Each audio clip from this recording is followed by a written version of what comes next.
정의가 어딨어요? 정의가. 정의는 없던 거예요.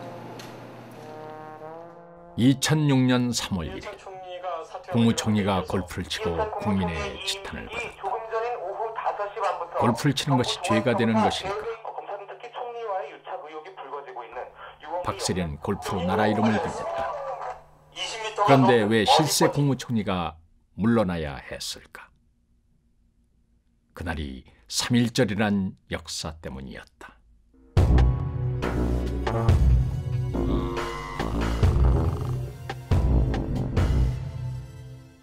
메이지 유신으로 국가의 근대화에 성공한 일제는 19세기 말 군사력을 앞세워 조선을 침략하기 시작했다.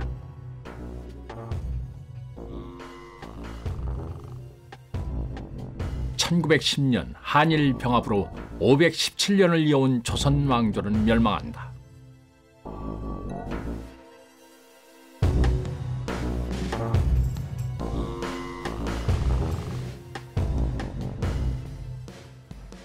친일 매국노들에 둘러싸여 일제에 저항하던 고종 황제가 1919년 1월 21일 독살당한다. 조선의 백성은 통곡하며 분노했다.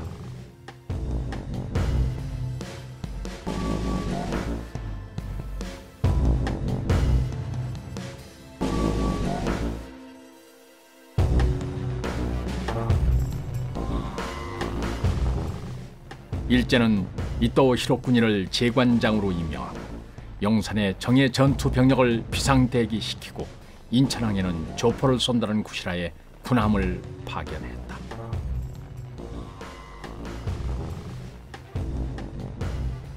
(1919년 3월 1일) 고종의 인산일에 3.1운동이 일어났다.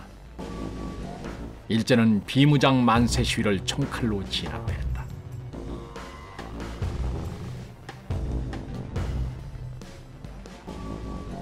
이것이 한일 병합문서의 이완용의 사인이다. 한일 병합 기념엽서다. 웅비하는 봉황을 배경으로 카리스마 넘치는 메이지 천황이 있고 초라한 풀잎을 배경으로 고종이 있다.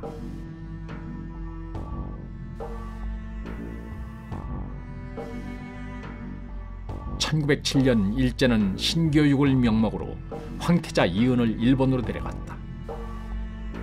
철부지 어린이를 볼모로 잡아두고 철저히 일본화시키므로 조선 황실과 국민 간의 끈을 원초적으로 끊을 목적에서였다.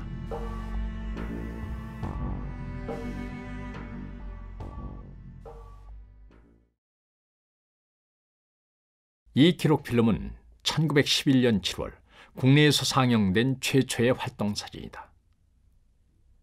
일본 육군 중앙학교에서 황태자 이은이 훈련을 받는 모습이다. 이은의 생모인 엄비는 이은이 고생스럽게 훈련받는 것을 본 뒤 그 충격으로 사망했다고 전해진다.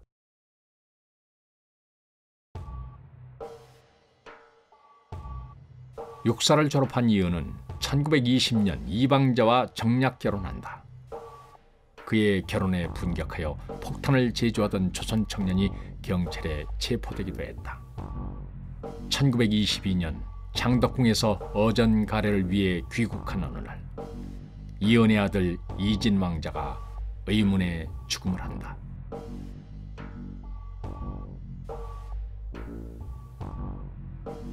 이은은 군인으로 경력을 쌓아갔으며 1927년 1년여간 이방자와 유럽 순방 여행을 한다. 이은은 진급을 거듭하여 일본군 육군 중장에 이른다. 1945년 일본이 항복함으로 이은과 이방자가 누리던 황족의 영화도 폐허 속에 묻혔다. 1945년 해방이 되었건만 우리의 힘이 아닌 미국의 힘으로 된 것이었다.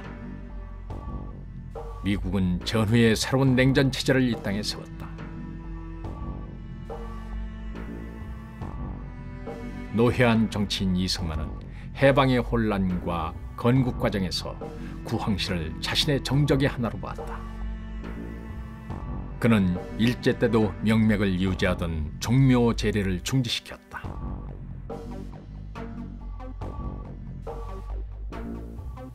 메가더의 주선으로 동경에서 이승만을 만난 이어는 귀국을 간곡히 희망했지만 이승만은 냉소적이었다.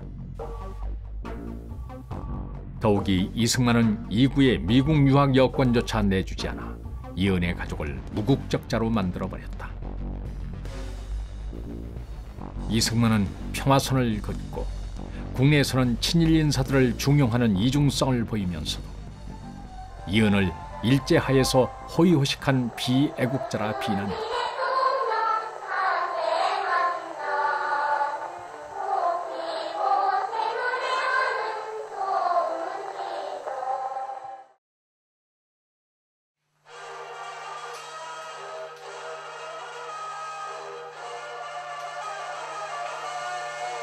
국내 정세는 급변하여 4.19를 거쳐 5.16이 일어났다. 친애하는 국민 여러분, 우리나라 역사에 새로운 전환기를 가져온 제가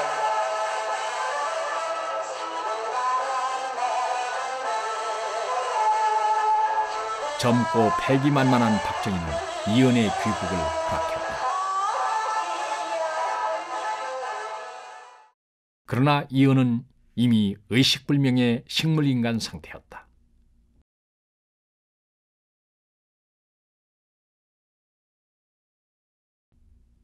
귀국하던 날 누군가 전하 한국 땅입니다 외치자 이은은 눈물을 쏟으며 대성통곡을 했다 한다.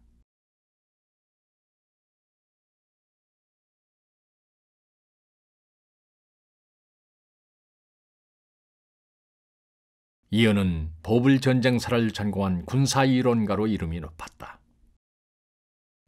인천 상륙작전 때는 메카도가 이은에게 작전 자문을 구했다고 전해진다. 또한 한국말을 잊지 않았으며 한국어 사전을 만들기도 했다. 그러나 상해 임시정부는 이은이 유럽 순방 시 한국의 황태자임을 밝히지 않고 망명을 기도치 않았으며 요녀의 미태에 혹하여 아버지 고종 황제의 뜻을 어기는 불충불효를 범하고 있다고 통렬하게 비난했다.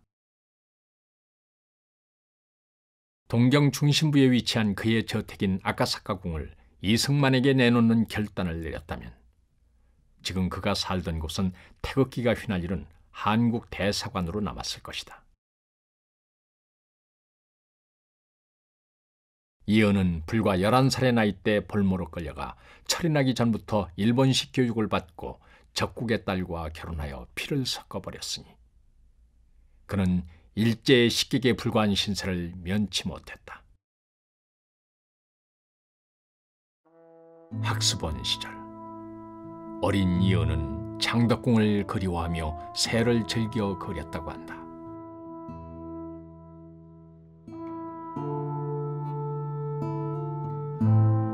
이은에게는 가족마저도 그를 볼모로 가두는 세상이었다. 그가 그린 새는 단 한 번도 자유롭게 날아보지 못했다. 국민은 그를 동정했으나 존경하지는 않았다. 왕으로서 조국에 대한 희생과 적국에 대한 분노를 찾아볼 수 없었기 때문이다. 평생 참을인자를 가슴에 품고 고난의 길을 산 영친왕 이은. 그는 이방자를 뒤에 두고 1970년 한많은 생을 마감했다.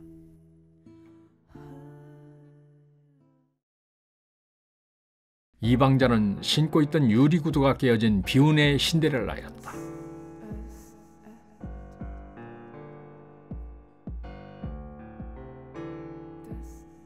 어려서부터 황실교육을 철저히 받은 이방자는 가장 유력한 황태자비 후보였으나 돌연한 국내성의 지시로 이은과 결혼한다.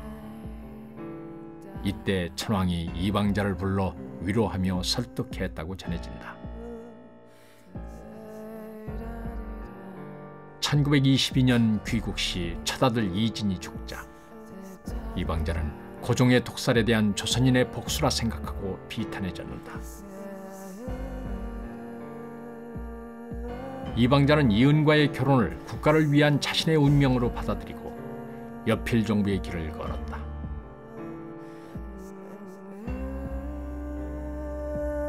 귀국 후에는 이은의 병상을 지켰고 사회사업에 혼신을 다했다. 누군가 물었다. 조국이 어디냐고. 이방자는 전하의 조국인 한국이 나의 조국이라고 잘라 말했다. 1982년 이방자는 한일 간에 가로놓인 역사의 강가에서 눈을 감았다.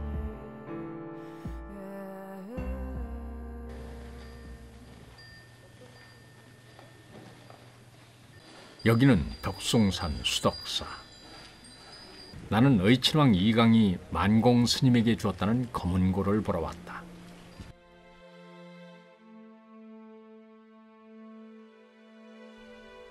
(1895년 10월 8일) 밤 경복궁에 침입하여 명성황후를 시해한 자객 중에 한 명인 고바야카와는 다음과 같이 당시를 묘사했다. 나는 누가가 안으로 들어갔다. 쓰러져 있는 한 여인을 보았다. 두 손을 가슴에 얹고 반드시 누워있는데 선열이 낭자했다.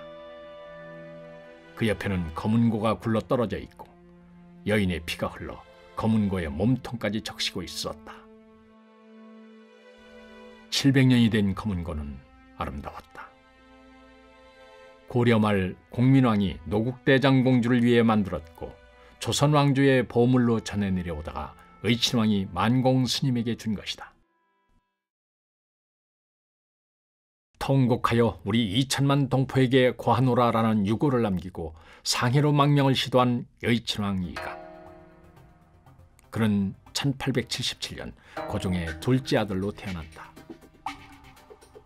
정치적 견제와 암투 속에서 불우한 어린 시절을 보낸 이강은 일제의 침략에 비분강개하는 열혈 왕자로 성장한다.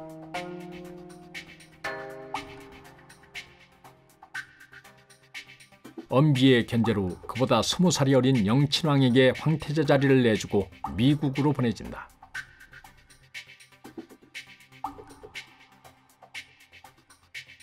미국 유학 중 김규식과 교제했고 로스앤젤레스로 안창호를 찾아가 활동 자금을 전달하기도 한다. 아버지 고종이 독살당하자 하란사, 손병희 등과 3.1운동을 일으킨다. 3.1운동이 좌절하자 대동단과 함께 상해 임시정부로 망명을 시도하나 신의주에서 일경에 체포되어 사동궁에 연금당한다.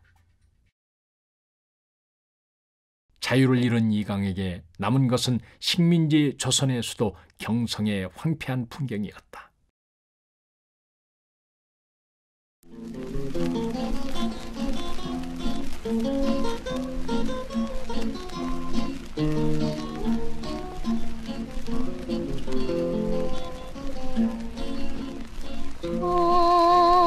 땅이 발소년 울려도 보았으며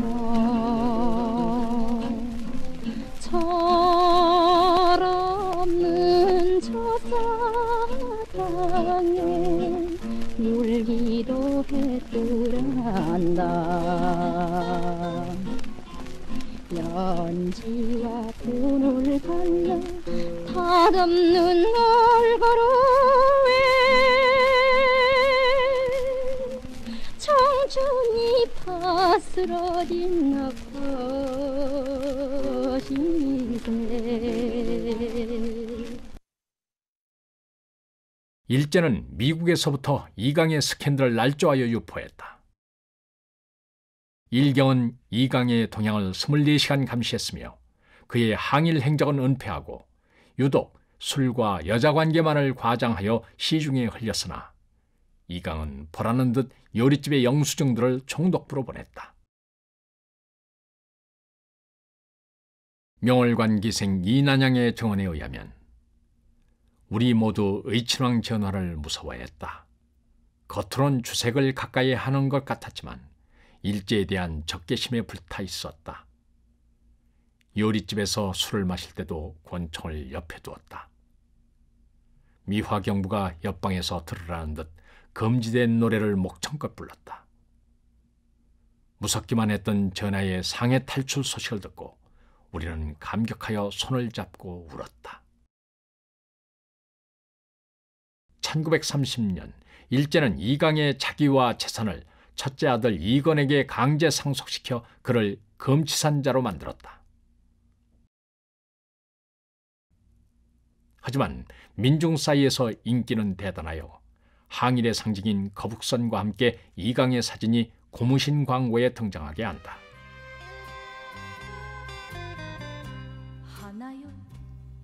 동경의 한 요리집에서 이등방문으로부터 조선의 왕위를 제의받은 이강은 치사한 인간아, 제왕의 자리가 그렇게 탐나더냐? 나는 술과 계집만 있으면 족하여이다 하며 술상에 올라가 이등방문을 향해 방뇨를 했단다. 그는 자객의 표적 속에 살았으며 14번의 암살 위기를 넘겼다고 한다.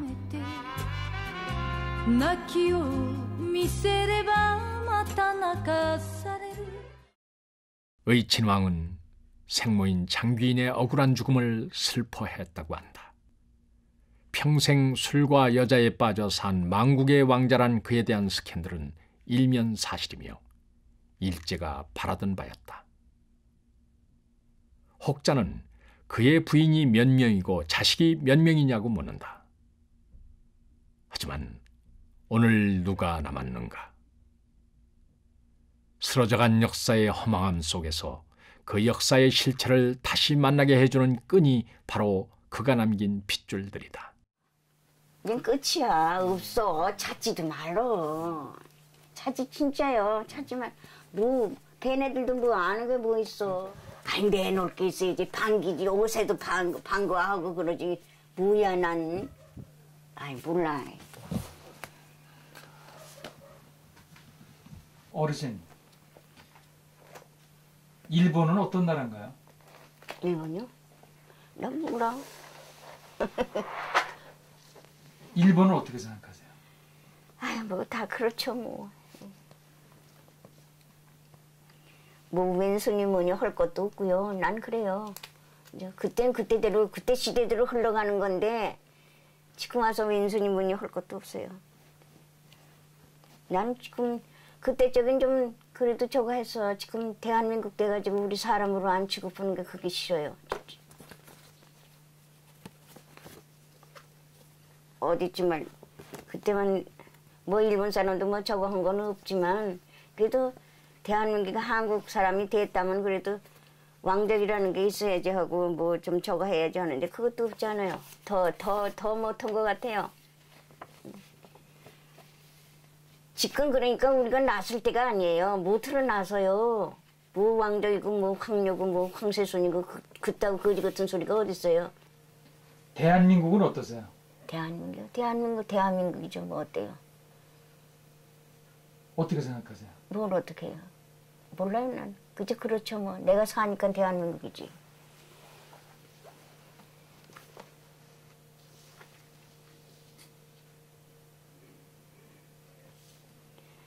아, 진짜요? 혜택을 바라는 거 아니에요. 하나도 바랄 필요도 없고 내가 가지고 나만큼 사는 거예요. 그러니까 누구 참 일본 사람을 원망하지도 않고 그때는 그때고 어떻게든지 침략해서 저희가 뺏었으니까 돈이 어디서 생기는지도 몰랐어요. 돈 그때 500원 어머니가 용돈 주면 그걸로 기노 양말 사서 신는 게 제일 낙이야. 돈을 몰랐어요. 돈을. 그래서 지금도 이렇게 가난하게 살아요. 돈을 몰랐기 때문에 돈 욕심이 없어. 돈을 남한테 저거 해야지 하는데 그냥 남한테 꺼지고 돈 못 받는 것이 지금 많잖아요. 지금. 안 줘. 안 주는데 어떡해. 돈은 악한 사람들이 잘 버는 것 같아요.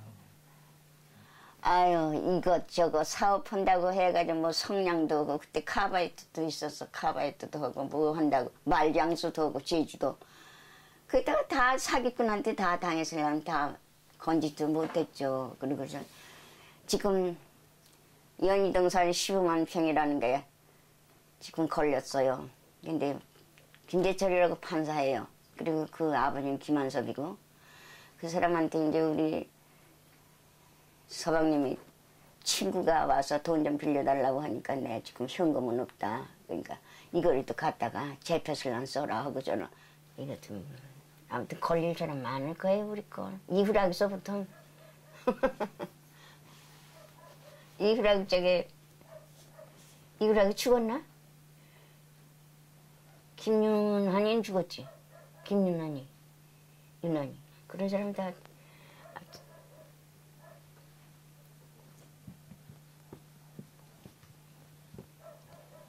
배정렬이니 뭐니 안 거친 데가 없어요. 박정희 저부터 아무튼 박정희 뭐 조사하는데 뭘 가져 나오더라고. 대통령이 뭐 잘해주라고 그러는 걸 비서가 가져 나오더라고. 그걸 비주더라고 대통령. 뭐 잘해주긴 뭘 잘해줘. 대통령이 뭐하러 아래 놈들이 다 기다렸지. 아래 사람들은 김재철이한테 돈 먹으면 그만이야. 그리고 쓱싹했어요. 우리 사동동도요. 거지같이 살았어요. 그 아버지 저 독립운동 하시러 나가시고 일본 놈들이 다 저거 하고 그 설정에는요. 주방 사람들이 다 자기 친정 왕시민이 뭐니 그런 데 가서 쌀 좀 갖다가 살랑 그렇게 연명하시다시피 했어요. 하셨대요. 밥을 얼마나 굶었는지 모른대요. 사동동 식구가.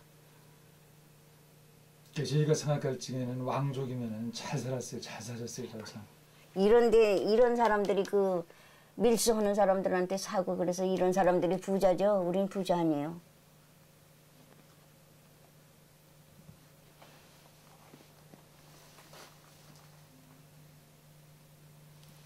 이 사람들이 다 도둑놈이지.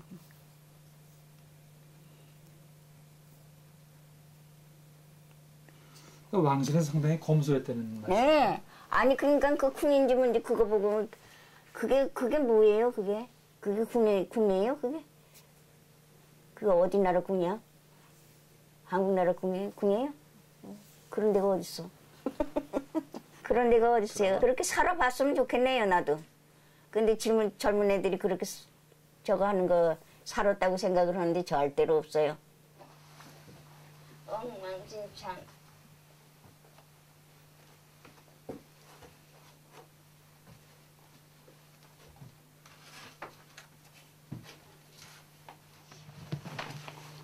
아 이거 다 어떻게 나 다 태버리고 가야지.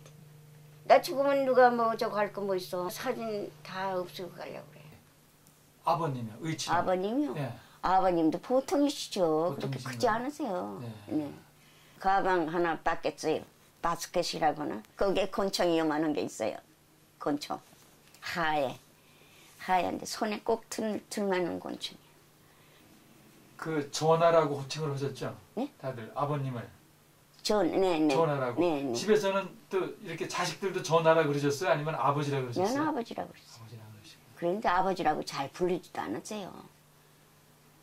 뭐라고 자꾸 아버지 불러요. 저 아버지신가 보다고 하고 지낸 거지.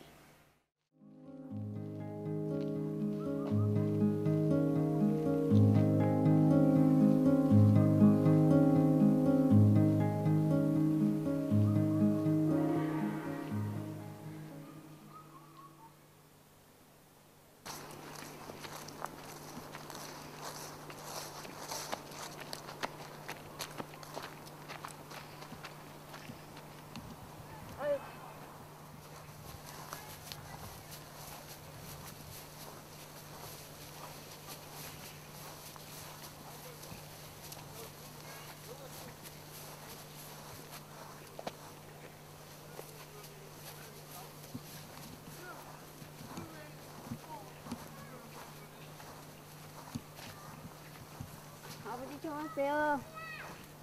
그래도 깨끗하게 혜원이가 해놨군요. 조금만 참으세요. 기른이가 돈 되면 다 해드릴게요.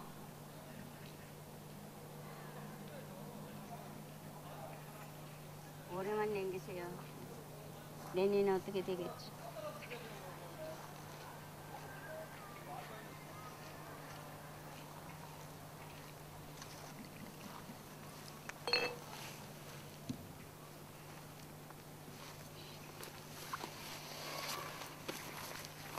잡수세요.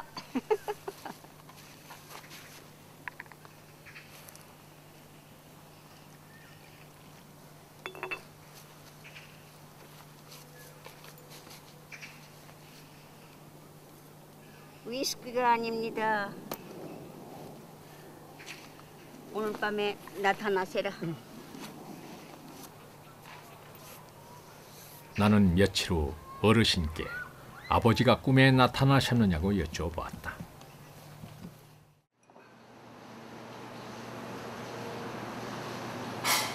어르신, 이 세상에 정의가 있는 것 같으세요? 정의가. 정의? 예. 정의가 어디 있어요? 글씨? 저기 글씨. 정의? 정의가 어디 있어요? 어떤 때는 정의가 있는 것 같기도 하고 어떤 때는 없는 것 같기도 하고 그래요. 정의가 어디 있어요? 정의가.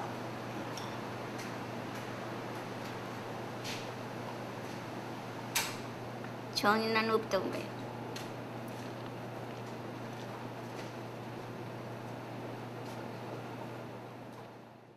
저는 덕혜옹주님이 제일 안 되신 것 같아요. 그분도 아무것도 모르죠. 모르는데 이제 일본 끌려가가지고 그 참 무서웠을 거야. 학습원에 다닌다고 하는데도 그렇죠. 일본말을 알아요. 뭘 알아요. 정말 그분이야말로 딱하지 정말. 그래. 그래도 애기를 낳았으니.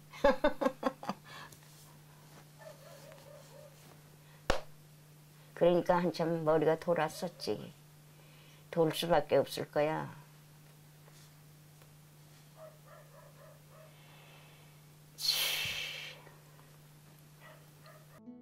그렇다. 덕혜옹주. 너무나 귀엽고 예뻐서 덕수궁의 꽃이여 풀각시라 불렸던 고종의 외동딸 덕혜옹주. 일제는 13살 소녀의 발에 전족을 하여 데려갔다. 유난히 자존심 강한 덕혜는 일본 생활에 적응하지 못하고 조발성 치매란 정신병에 걸렸다. 그럼에도 불구하고 강행된 1인과의 강제 결혼에 조선일보는 신랑의 사진을 지워버린 결혼사진을 게재했다. 딸 정혜마저 자살하고 난 뒤 강제 이혼당한다.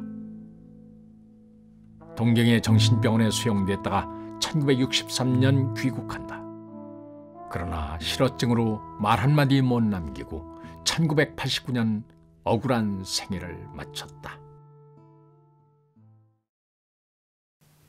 없어 진짜 누굴 없어요. 다 죽고 없어요.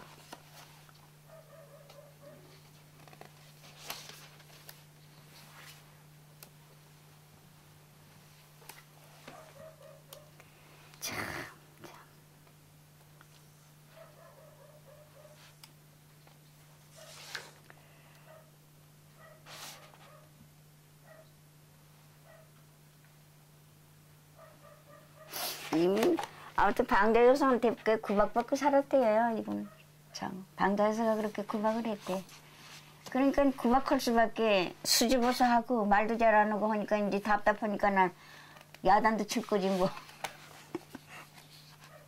이모하고 변이모하고 같이 있다가 다 떨어져 갔으니 어떻게. 지금 이분이 누구신가요? 치밀어머니 방자 여사. 방자 여사라고 그러지 작은 어머니라고는 안 그랬어요. 방자 여사는 어떤 분이셨어요? 글쎄, 좀 만남 인사하고 그런 어떤 분이라고는 좋은 분이셨겠죠. 뭐. 근데 좀 쌀쌀했어 사람. 근데 방자 여사도 사실은 불쌍해요. 그래서 남이 말하는데 2년 전년 하고 용 보잖아. 일본년. 딴 사람 얘기 들으면 어디 반도 호텔인가 거기 아니 뭐 쇼핑 하는데 가보니까 글쎄 그분이 만들어 놓은 게 있더라고.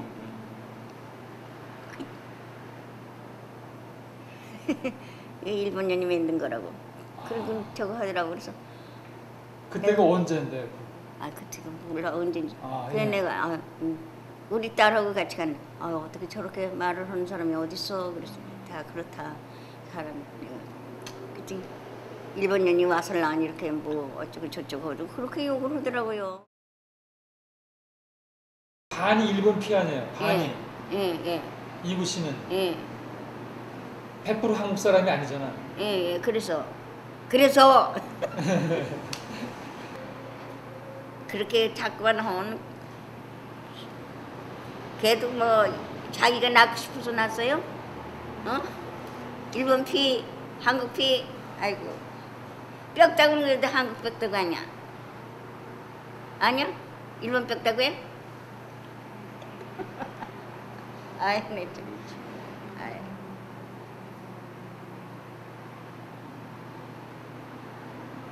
아이 뭐라구나. 그때 한번 왔을 적에 칼 호텔에 있었어요.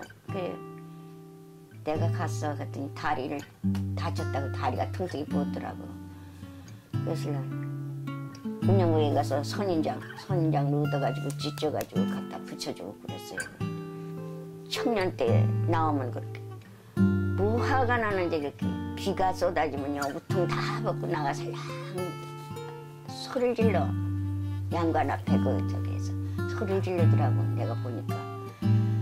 근데 그걸 누가 알아줄 사람이 누가 있어. 우리도 어렵고 지금 같으면 오빠를 저거 하고 저거 하겠지만 그때야 뭐 알아요. 그죠? 오빠니까 오빠다. 아니 돌아갈 적에도 어디 가서 돌아가는지 몰라 그분도.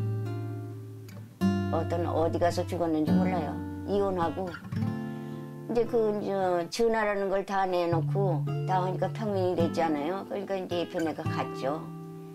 가고 이제 아들 둘에 딸 하나인데 다 흩어졌죠 뭐. 그래가지고 어디로 혼자 돌아다니다가 경기를 보고 그러더래요. 자기는 방랑객으로 어디 혼자 다닌다고 그랬대요. 어디서 죽었는지도 몰라.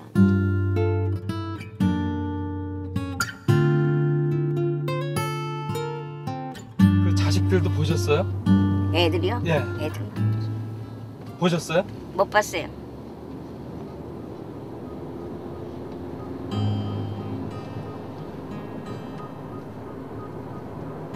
자식들 소식은 전혀 못 들으시고요? 네. 하나는 어디로 작은 아들은 행방불명이라고 그러는데 어디로 갔는지 어떻게 됐는지 몰라요. 그 옥자라고 하는 애 딸은 업어서 빌려준 사람한테 줬다고 그러대. 오빠가 물건인가 어떻게 사나 몰라 진짜.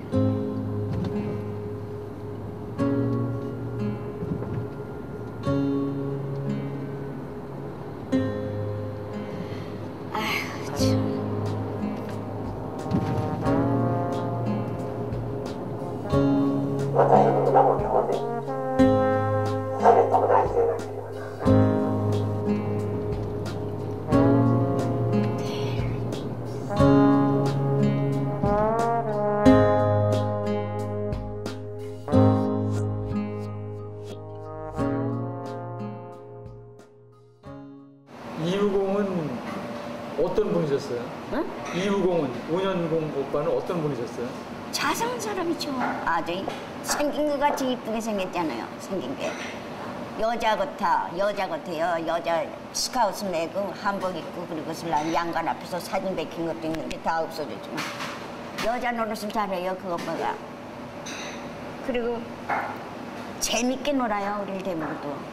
그냥 옛날로 달 밝으면 달 밝을 적에 그냥 노래하고 목청이 터지라 하고 노래하지 여럿이 그냥 정말. 그리고 너희들하고 좀 같이 자고 싶대. 그래 같이 자고 그렇게 같이 놀았어요. 그리고 오빠가 장난을 잘해. 호떡이 옛날에는 호떡이 이만했어요. 호떡 먹고 싶으면 호떡 사러 가자고 몰래 못 가게 하죠. 순사가 썼으니까 안. 그럼 몰래 나가느라고. 순사 들어갔느니 망을 섰다가. 순사가 어디 있는 거예요? 아예 문간 앞에 순사실이 있어요 따로. 그럼 이제 들어갔다 이제 망을 보고 있지. 망을 보고 있다 들어갔다 하면 다 나가는 거야. 그럼 오면 아주머니 할머니한테도 비밀로 해서 우리끼리만 비밀로 나갔다가 호떡 사가지고 들어와. 아유 그래서 뭐 그 오빠는 참 칠아이가 많아요. 그리고 스케이트도 잘 탔어요. 삼천동에 그 스케이트장이 있었어요. 근데 박창규하고 만날 적이야, 연애할 적이야. 몰래 가는 거야, 몰래 가서 거기서 박찬주 만난대요. 박찬주 만나고. 또 경기권요, 어떻게 해서 경기권요 저거 했는데 경기권요. 박찬주가 앉았는데 빨간 봉투에, 오빠 편지야 그게. 빨간 봉투에 투더보고 앉아있는 걸 내가 봤어. 연애 편지 아니야? 응? 연애 편지 그러면은. 노래? 연애 편지. 연애 편지겠죠 그게. 만나지 한국에 와서 만나지는 못하고 일본에서는 아마 자주 만날 거예요 거기서는. 그렇지 한국에 와서는 누가 저거 해요? 그거 돌아다니고 아무튼 그 오빠하고는 명동도 잘 다녔어요. 명동 매지 제과라고 했어요. 명치 제과라. 거기 가서 아이스크림 사 먹고 아무튼 잘 돌아다녔어 그 오빠하고. 그리고서 난 이제 일본 망할 적에 히로시마로 오빠가 어디로 갔지 그때? 어디로 끌려갈 적인데 태원으로 갔었구나. 은현 오빠가 중국 태원에 갔다 있다가 이제 불러왔어요. 히로시마 터질 적에 불러와서 난 한국에 와서 일본으로 들어가야죠 할 텐데 일본 들어가면 난 죽는다 그거야 오빠가. 그러면서 애들 다 저희 마누라하고 애 둘 다 죽이고 간다는 거예요 오빠가. 권총을 들고 뒷짐이라서 뒷방에다 집어넣고서 난 권총을 들고 내가 죽이고 간다. 나 죽이러 가는데 너희 살아 뭘 하냐 하고 죽이러 가는. 야단 법석이 났지. 할머니 아주머니 자기 친어머니 수행당 그냥 그런데 자꾸 나오라고는 허재 군정청에서 데빌로 안 와요? 안 간다고 하면 그냥 사무실에서 쩔쩔매고 가셔야지 한다고 가서 해죠. 그래 억지로 끌려갔어요 사실. 그때 히로시마에서 죽을 적에 억지로 끌려갔는데 가면서 차 타고 가면서 나는 지금도 생각이 나. 미나산 꽃게요 사요나라. 그리고 손을 흔들고 가더라고요.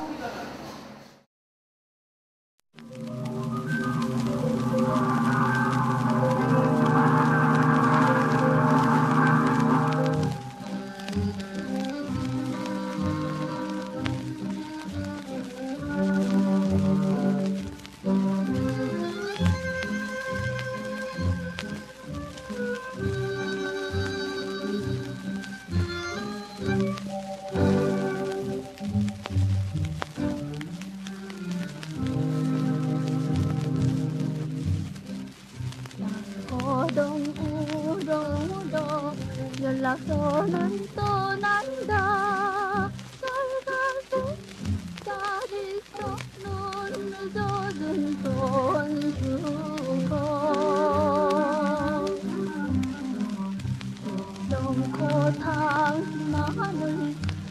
정코 당신만을 사랑하.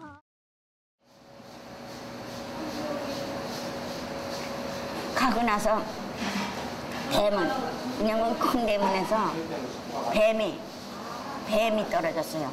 뱀이 떨어지고 장떡간에서는 장떡이 깨지고 그게 죽으러 가는 거죠.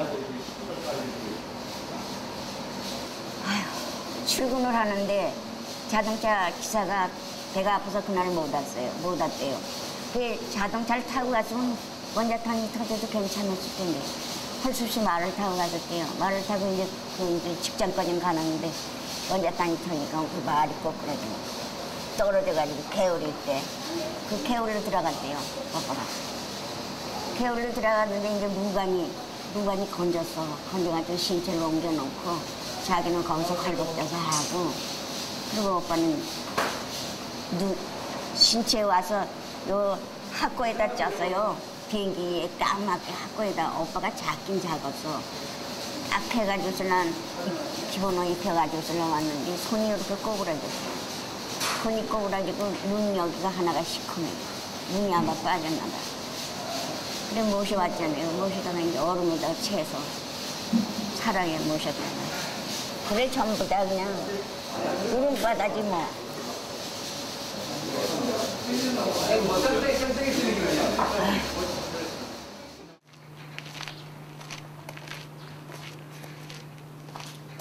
껍데기 사랑해야 되구나.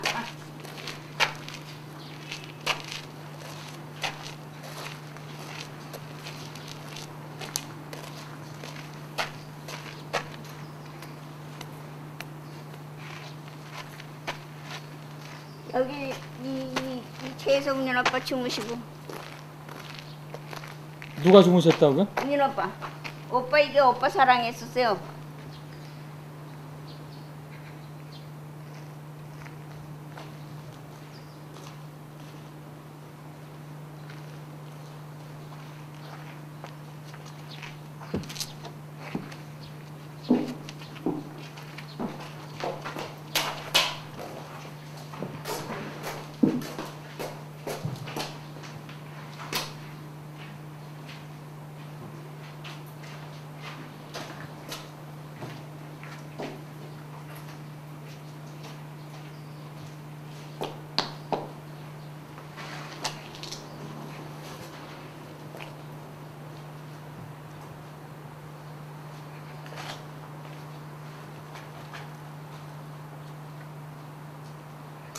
이쪽으로도 변소가 있었는데 없었네. 변소에 도깨비 있다고. 사람 죽는다고요. 사람들이 다 있어.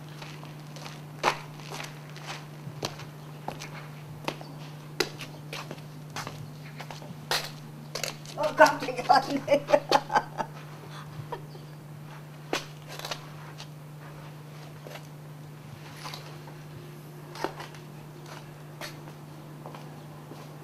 아이고, 할머니가 계시구먼. 여기는 누구 방이에요? 노랗다 할머니. 어느 할머니요? 그게 대금 큰만한 큰 며느님.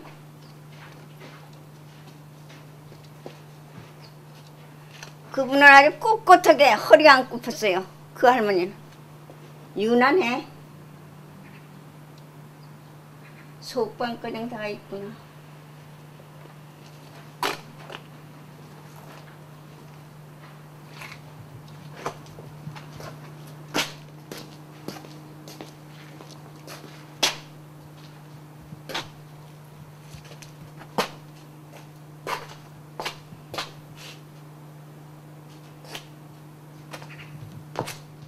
여기를 처음에 몇 살 때 와보셨어요? 조금에서부터니까 어려서부터니까 10살이나 그렇게 돼서 왔겠죠.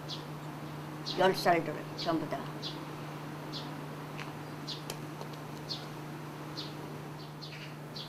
지금 그러면 여기가 이유공이 네, 오빠가 사랑이야, 사랑채. 오빠가 일본 서오시면 여기서 사셨어요.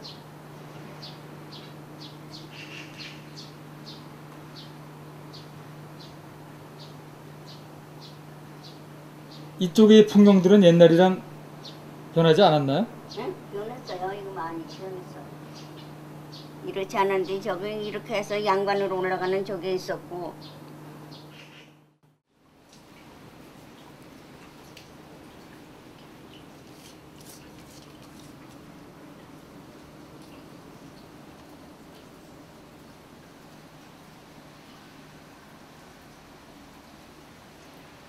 이게 몇 년 전 사진인가요? 몰라. 내가 그러니까 19시 가고 그 지인이 하나 낳았나 그러니까 몇 살이야. 21살, 서너 살 됐을 테니까. 한 60년 전 사진이에요? 예, 60년.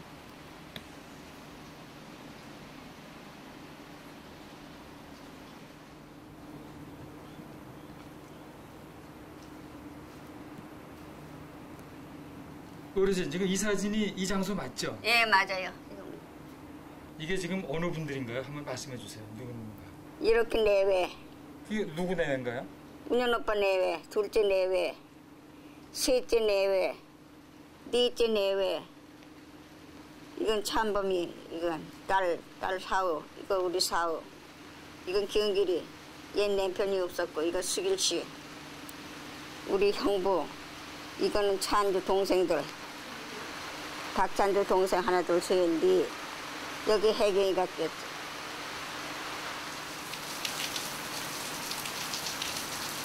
아유, 굉장히 쏟아지네.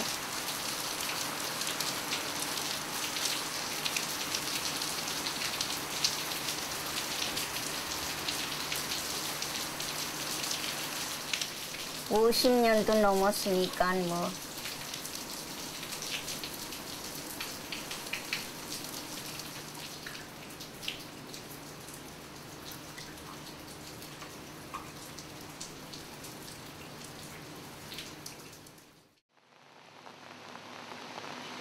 여기는 수원.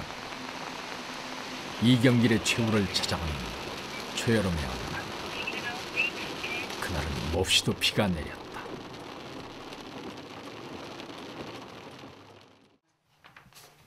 저도 할아버지였어요 그때만.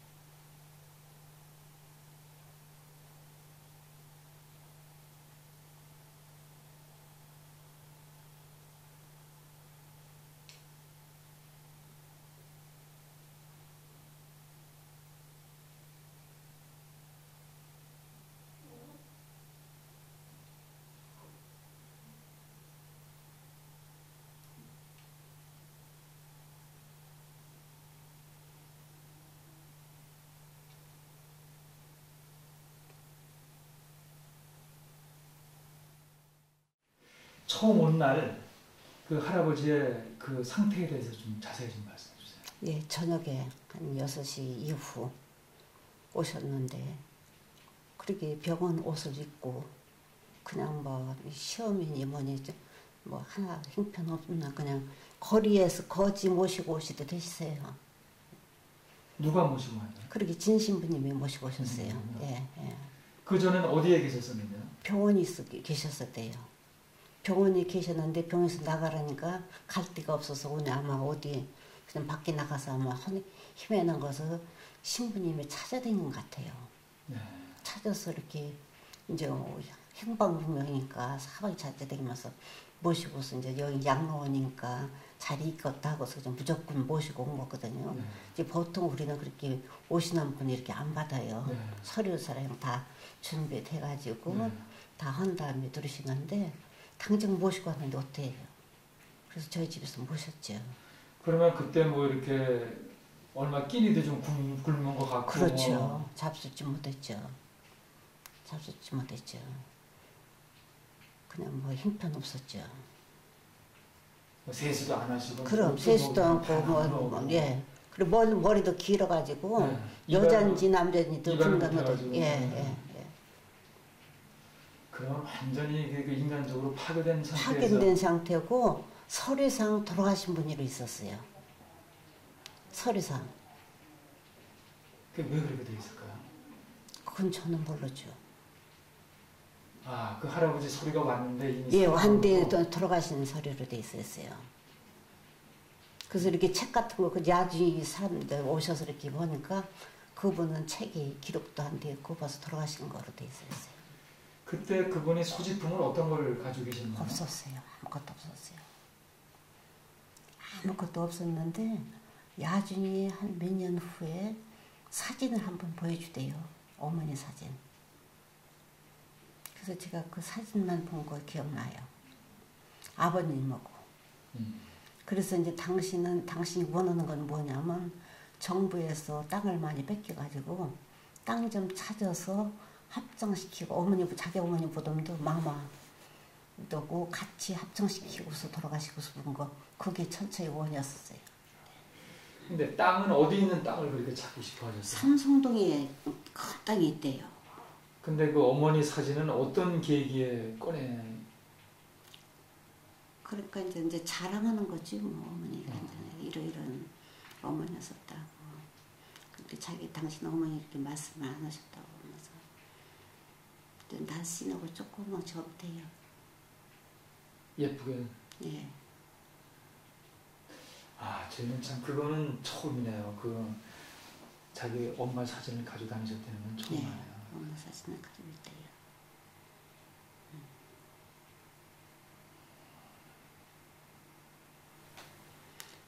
거기가 덕수궁에서 났대요. 태어날 땐 덕수궁에서. 그 혹시 그 할아버지가 계시던 방 좀 가볼 수 있을까요? 예, 볼 수 있어요.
이경길은 창가에 서서 무슨 생각을 했을까?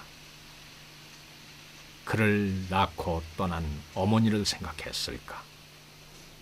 아니면 어린 시절 형제들과 뛰어놀던 사동궁을 생각했을까?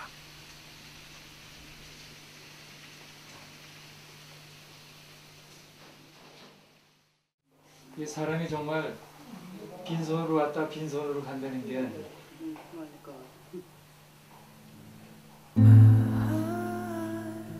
나의 주인이었던 사람의 손잡네. 고마워요. 네.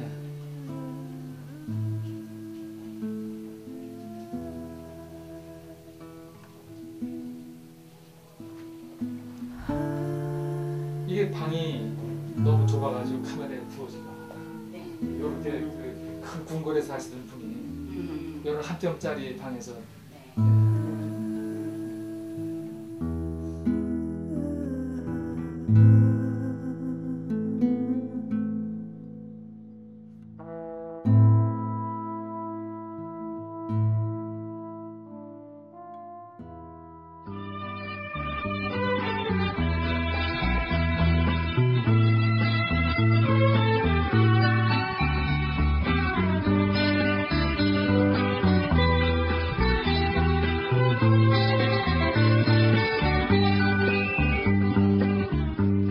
비둘기처럼 다정한 사람들이라면 장미꽃 넝쿨 우거진 그런 집을 지어요. 메아리 소리 해맑은 오솔길을 따라 세상에 어떻게 꿈 같지 않으세요?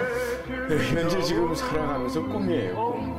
이게 한 4, 50년 전에 제가 그 상궁들의 도시락을 받고 초등학교를 다닌 그런 기억이 있었는데 그런 궁에서 내가 42살 미국에 나가기 직전까지 서울의 청와대 옆에 칠궁이라는 장희빈 사당에서 살았습니다. 그러다가 박정희 대통령이 12.6 사태 나서 돌아가시고 전두환 정권이 저를 거기서 내몰았어요.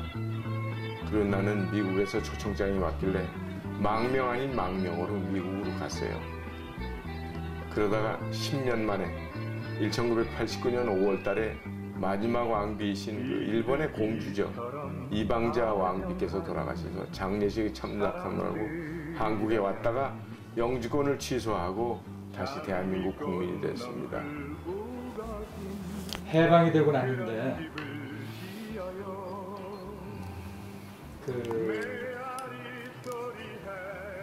황실의 가족들은 거리로 나왔습니다. 그렇죠. 네.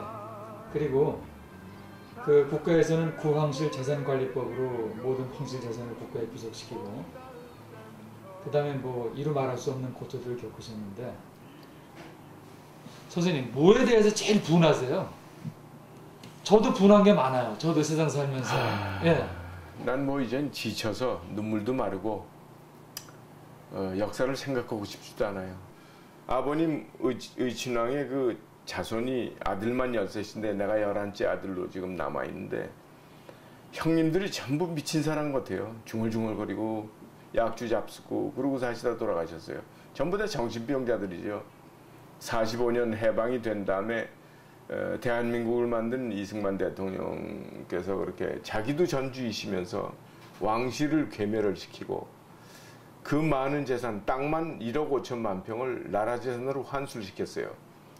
그때 당시 이승만 정권 때 창덕궁 속에 구황실 사무총국이라는 게 있었습니다. 그 글로 생활비를 타러 다니던 광경을 몇 번 봤어요. 나중엔 나도 타러 가고 그랬었는데 그렇게 늦게 주더라고요, 돈을. 그래서 아버님께서 1955년에 돌아가셨는데 안국동 그 풍문고녀 뒤 별궁에서 돌아가셨는데 거진 그 기아 상태에서 돌아가셨습니다. 잡수지도 못하고 왕손들이 전부 기진맥진하고 살고 있었어요. 그때 여북해 지가 이제 고등학교 졸업하고 4.19 하면서 대학교를 들어가면서 이제 어떻게 노래를 시작하게 됐죠. 음악 감상실에 가서 DJ도 보고 이렇게 현실하고 부합을 하기 위해서 노래도 하고 돌연변이가 됐습니다. 그 노래를 처음 하고 나서 그때 장덕궁 낙선제에 살아계시던 그 순종황제 왕비 윤대비마마께서 광대가 생겼다 그리고 족보에서 빼라고 야단 막 치셨어요. 어머니하고 가서 가만히 가고 석고대제도 하고 울던 그런 생각이 납니다. 제가 이제 이 작업을 하면서도 느끼는 건데 이방자 여자에 대한 판단이 굉장히 어렵습니다. 솔직히 말씀드리면요. 이방자 왕비는 일본의 공주로서 영춘왕전하고 1906년에 그 결혼이 됐대요. 그 이등방문이가 이제 영춘왕을 모시고 가서 거기서 이제 정략 결혼을 하는데 원래는 그 히로히토 전 천황의 왕비가 되려고 간택이 됐었답니다. 사춘지간인데 히로히토하고. 근데 일본은 근친 결혼이 되기 때문에 자기 여동생하고 결혼이 된대요. 그렇게 결정이 났었는데 임신을 못한다는 산부인과 의사의 진단을 받고 조선의 왕자하고 왕이 될 사람하고 결혼시켜서 맥을 끊어라 이렇게 된 거예요. 그게 왔는데 임신 못한다는 결정을 받는데도 아들을 왕자를 2분씩이나 낳았어요. 먼저 태어나신 분이 이진왕자라고 일본에서 태어나서 1살 때 조선에 와서 융이황제, 순종황제를 아련을 했는데 창덕궁에서 독살당했답니다. 그분의 묘소가 지금 어디냐면 청량리, 서울 청량리 그 키스트 옆에 홍릉이라는 데가 있어요. 거기 파묻혀 있고 그 10년 후에 또 태어나신 분이 작년 7월 16일 날 돌아가신 이구전하예요. 나한테는 사촌형이 되죠. 그분이 태어나셨는데 만약 해방이 된 다음에 영춘왕전하께서 상징적으로라도 우리나라에서 임금님이 되시려고 그랬으면은 방자왕비께서 자기 아들한테 한국말을 가르쳤어야죠. 조선말을. 이걸 안 가르치신 거예요. 그러니까 정략 결혼을 하면서 일본 정부나 일본 천황한테 끝까지 조선 왕조를 소멸시켜라 이런 명령을 받고 온 여자 같아요. 지금 저희가 이제 또 참 이해하기 어려운 게 뭐냐면은 해방되던 날 영춘왕께서도 우시고 방자 여사도 우셨답니다. 근데 방자 여사께서 이런 말씀을 하셨답니다. 당신의 눈물과 내 눈물은 다르다고. 무슨 뜻입니까? 그게 일본 여자예요. 그게 일본 사람이라는 거예요. 그게 일본 사람이라는 거예요. 자기 나라를 배반을 못하겠다 이 말이지. 끝까지 나라가 망하든 흥하든 간에 우선 자기 나라가 졌잖아요. 져서 천황까지 그렇게 죽어가려고 막 활복자살을 장군들이 하고 그러는데 자기는 뭐냐 이 말이에요. 도대체 정략 결혼해서 남의 나라 왕비가 됐으니까 또 우는 거지 슬퍼서. 그 이방자 여자가 일본 여자예요. 그 여자는 일본 여자예요. 그런데요 선생님, 그렇다면은 지금 가장 마지막으로 종묘에 배양된 분이 누굽니까? 영춘왕전하가 방자 여사 아니십니까? 방자 여사 같이 들어가잖아. 근데 그렇게 이 침략 결혼이라 그래가지고 고종 황제께서 반대하신 며느리 아닙니까? 그렇죠. 근데 어떻게 그분을 종묘에 모실 수가 있습니까? 그러니까 이 역대 정권 대통령도 그렇고 역사의식이 없는 거예요. 현재 있는 대통령도 그렇습니다. 역사 바로 세우기라면서 앞에 못 나서요. 역사를 모르기 때문에 자신들도 그때 당시 역사를 아무도 잘 몰라요. 이게 그렇다면 지금 그 고종 황제하고 제가 순종 황제께서 쓰신 유서를 보니까 아주 피를 토하는 말씀을 했더라고요. 그래. 짐이 혼백이라도 여러분을 도울 테니 맞아. 만백성이여 광복하라. 맞아. 이런 분이 자기 그 원수에 따르고 지금 같이 누워 있는 거 아닙니까? 누워 있는 거 아닙니까? 맞아. 참 안타까운 일이에요. 지난번에도 그 명성황후를 뭐 시해한 일본 사람들의 손자들이 왔다고 난 안 만났어요. 금곡릉에를 왔는데 감히 거기를 어떻게 들어옵니까 그 사람들이? 그 사람들은 만나서 화해하자는 건가요? 일종의 그거죠 뭐. 화해하자는 거. 그리고 아까도 말씀드렸지만은 제가 이제 그 방자 여사를 모시는 분들도 만났어요. 몇 분을 만났는데 뭐 하나같이 하시는 말씀이 현모 양처요, 검소하시고 뭐 사회사업 하시고 그러셨는데 이 산이라고 하는 것도 북쪽에서 보는 모습하고 남쪽에서 보는 모습하고 다르지 않습니까?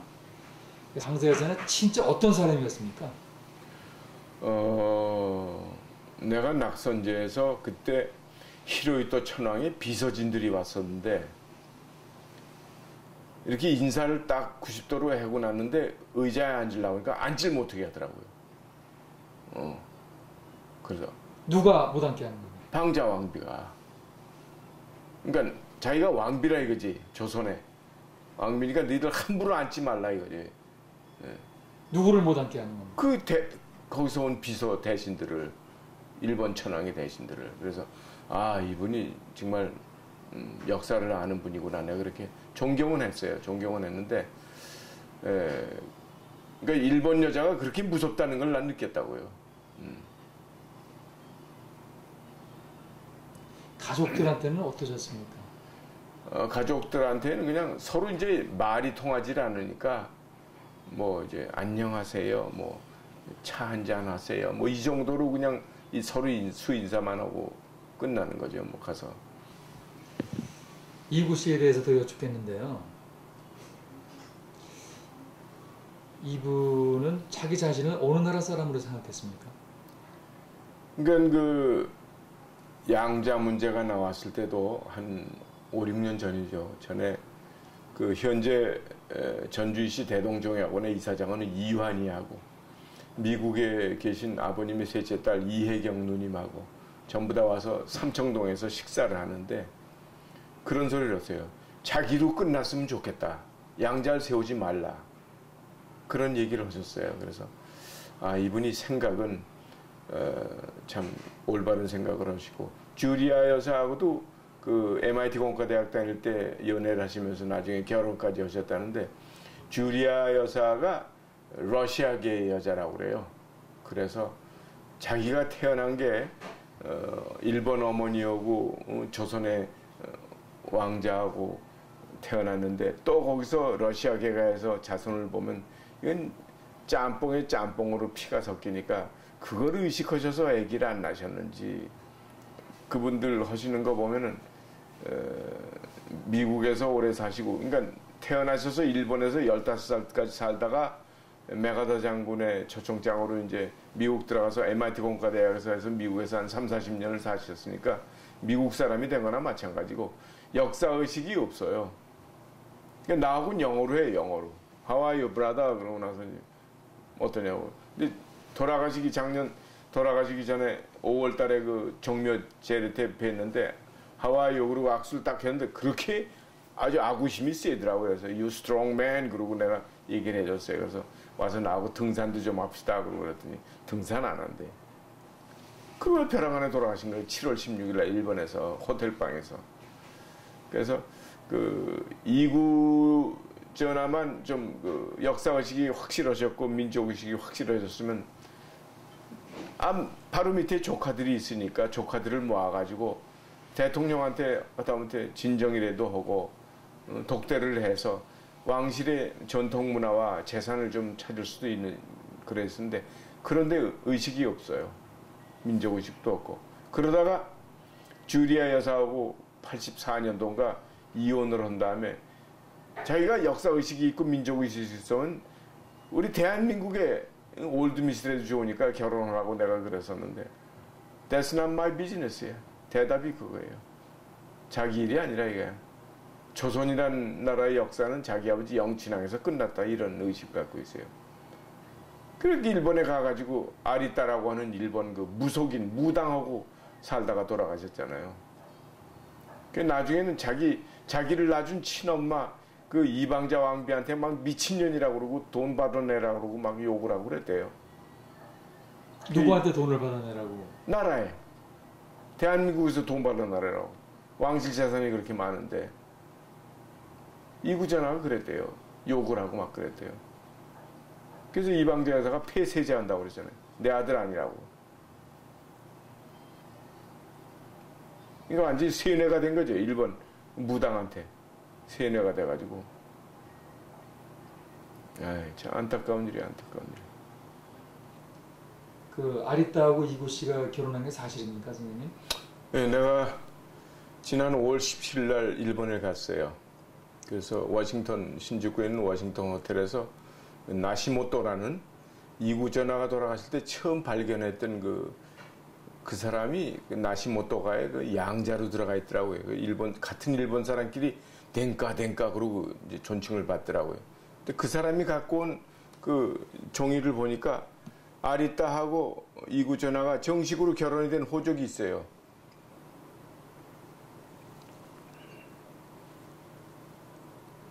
그 아리따는 지금 어디 있습니까? 일본에 있는데 죽어가고 있대요. 몸이 아파가지고.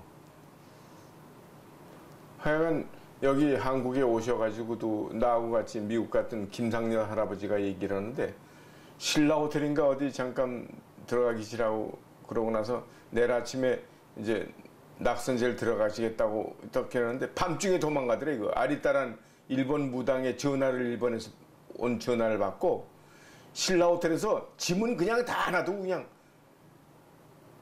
구두 한 짝만 갖고 그냥 일본으로 가버렸더래. 가니까. 전화를 한 통을 받고요? 네. 그 정도로 세뇌가 돼 있더라고요. 일본 무당한테. 근데 저희는 이구 씨가 그 MIT까지 나온 수재 아니십니까? 수재죠, 수재. 근데 어떻게 그렇게 됐을까요? 글쎄 말이에요. 그러니까 정신적으로 완전히 무당한테 약간 세뇌를 받아가지고요. 전화 한 통만 하고 옆에 있는 사람들 좀 더 악마라고 그러대, 악마라고.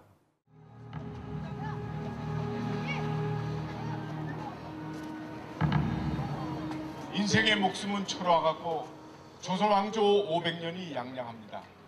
이 몸이 죽어 나라가 선다면 이슬같이 죽겠노라 이런 노래가 있었습니다. 그 옛날 독립군들이 부르는 대한민국 국가가 또 따로 있었습니다. 이러한 역사가 왜곡이 되고 처참하게 왕실이 없어진 다음에 왕손들은 다 거지가 되어버렸습니다.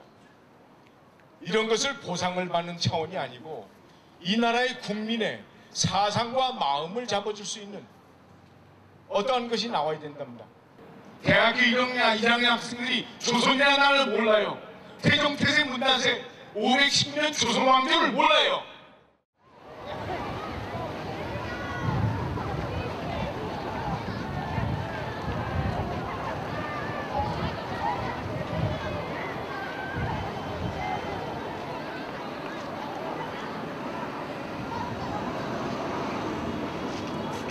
저기 뭐 좀 여쭤봐도 될까요?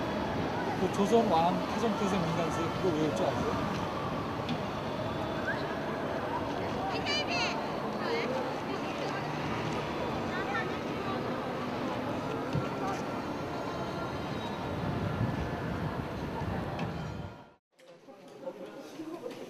지금 여기 이강하고 부가 이태왕 전으로 나오고 모가 장씨로 나오죠.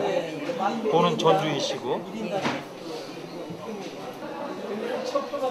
이게 시기적으로 봐가지고 호적이 만들어지지 않는 시기인가요? 예. 그러니까는 이분들이 지금 이게 우리나라 호적이 언제부터 생겼냐면 1923년도에 호적법이 처음 시행됐어요. 네. 23년도.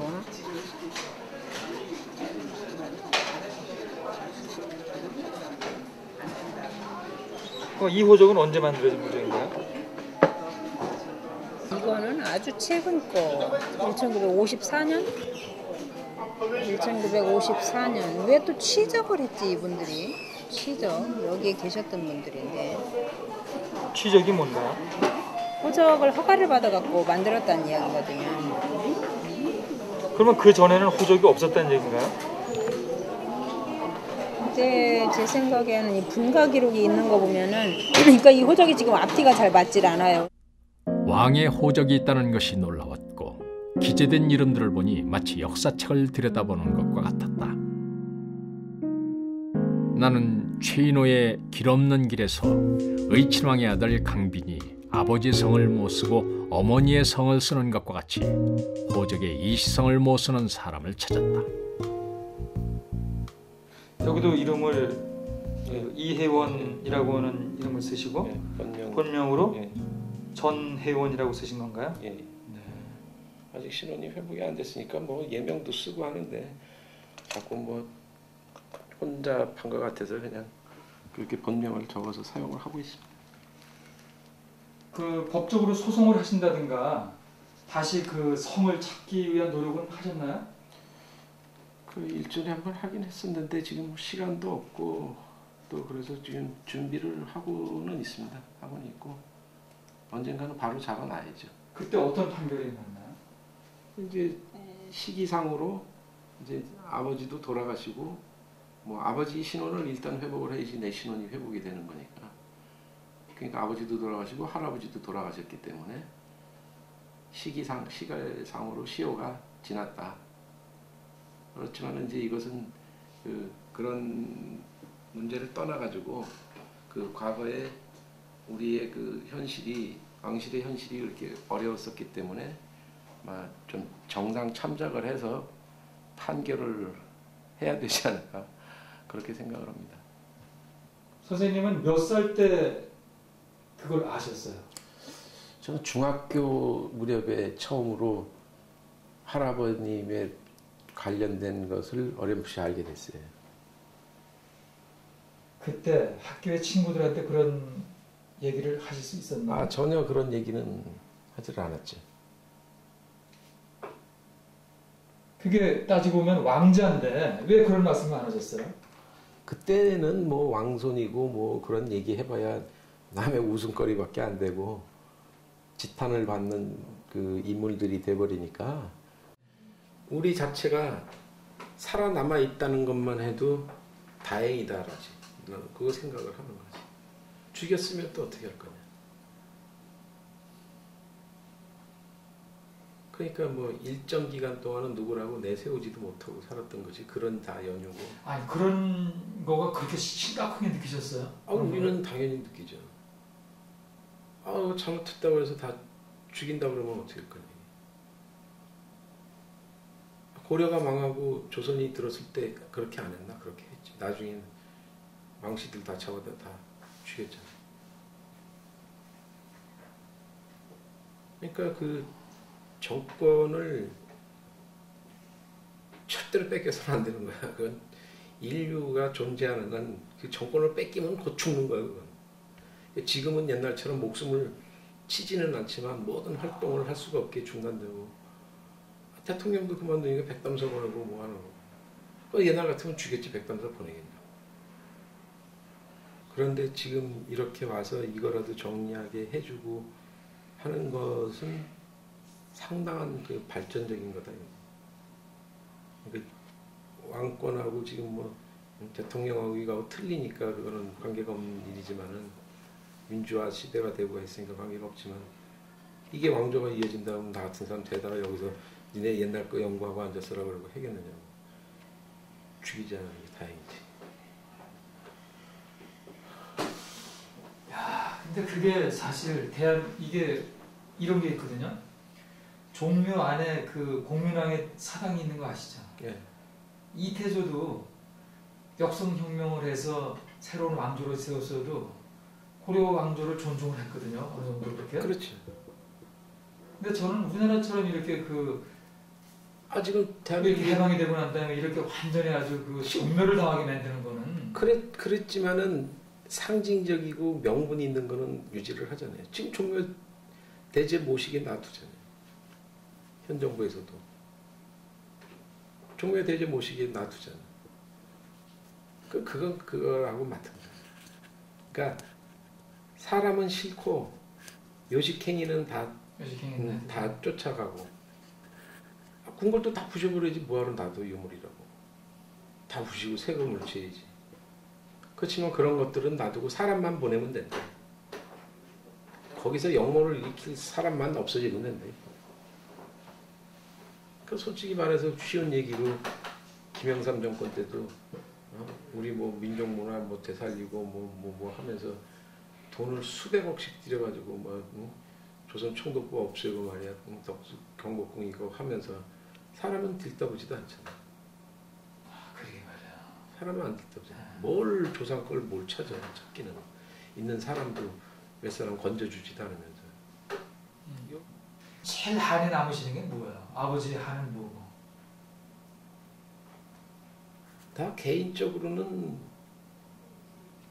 일제가 그 왜곡 폄하했던 게 빠른 시간 내에 수정이 안 되는 게, 역사가 빠른 시간 내에 수정이 안 되는 게 그게 제일 난 사실 가슴 아프고, 그리고 그 일본 교수들 밑에서 공부를 하고 또 학자들이 돼가지고 그 사람들이 우리들을 가르쳤잖아요. 그러니까 바로 잡을 새가 없는 거고, 바른 게 뭔지를 교수들이 모른다니까. 다 그런 건 아니겠지, 교수들이 물론 다 그런 건 아닌데, 그게 제일 안타까운 거야. 그게 제일 안타깝고, 그 다음에 개인적으로야 뭐 신원 회복이 안 된 게 그건데, 그거는 뭐 가정사니까, 개인사니까, 그건 내가 가슴 안에 앓고 지나가야 되는데. 재산은 저희가 생각한 게 그런 게 있잖아요. 옛날에 부잣집은 망해도 3대가 간다고. 근데 그렇게 뭐 좀 조부님한테 받고 그러신 건 없으세요? 없어요. 왜냐면 왕실의 측근의 가족들은 다 사폐지도 받고 받잖아요. 근데 왕실의 직계 가족들은 그냥 나눠주면 나눠주는 대로 그거 갖고 먹고 살았단 말이에요. 집 지어서 너 거기 가서 살아라 그런 거에서 살고. 근데 그 많은 식솔들이 있었는데 그거 뭐 왕권이 다 무너지고, 왕 자체가 일본에서 돈을 탔었는데, 이왕직이라는 걸 만들어 놓고 고종황제 앞으로 고종황제 얼마, 순종황제 얼마 월급을 준 거구나. 그렇지, 월급을 준 거지. 그렇게 타먹고 살았는데, 그럼 나중에 저놈들이 일본에서 너네들은 우리한테 월급 타먹고 살았지 않느냐, 1년에 이거 얼마 갖고 왔지 않느냐, 걔네들은 문서가 있단 말이에요 지금도. 그래 보니까 그게 이제 내가 가장 가슴 아픈 얘기는 이승만 박사 때 그걸 끊었어야 되는 거야. 36년간 당한 건 당한 거지만 이건 실제하고 다르다. 강압에 의해서 우리가 도장도 안 찍어줬는데 우리가 억울하게 당한 거다. 다시 광우든 융이든, 융이 몇 년 동안, 융이 3년서부터 스톱돼 갖고 지금까지 왔으니까 그건 그럼 없었던 걸로 하고, 융이 4년이다 올해부터. 그래갖고 우리 황실은 우리 스스로 문을 닫는다. 이 전에 일본으로 해서 만들어졌던 법규며 뭐며 이건 다 무효다.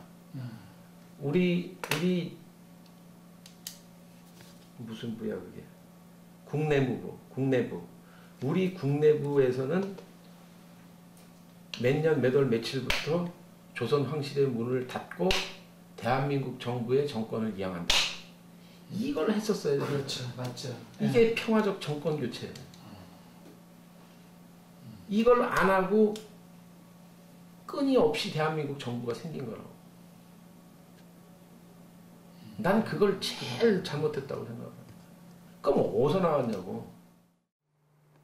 이 사진이 그 민규수께서 상해로 망명하시기 위해서 찍을 때 여권 사진입니다. 일본군의 그 검문 검색을 피하기 위해서 마우라로 이제 얼굴을 3분의 1 정도 가린 사진이죠. 예, 간택단자라는 것은 왕비나 세자비를 맞아들이기 위해서 그 후보군들의 명단을 기록한 것입니다. 지금 보고 계시는 이 정류 간택단자는 영천왕 비를 맞아들이기 위해서 작성된 것으로 전국의 명문 4대 부가의 150명의 교수의 명단이 지금 적혀 있습니다.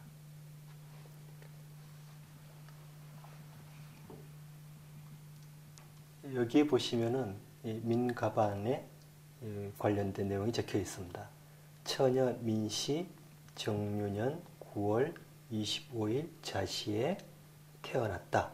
보는 여흥 이렇게 되어 있고, 그리고 이제 왼쪽으로 그 사조가 적혀 있습니다. 부는 종이품 영돈이며, 그리고 조 할아버지는 정직이죠.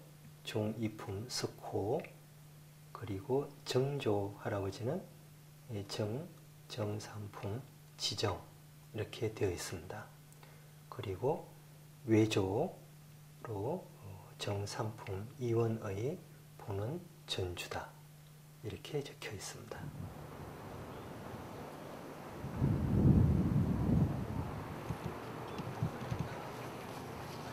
민가반의 묘를 찾기는 쉽지 않았다. 노란색 들꽃이 피어있는 부산의 어느 바닷가. 언젠가 이 세상을 살았던 이들의 묘비들.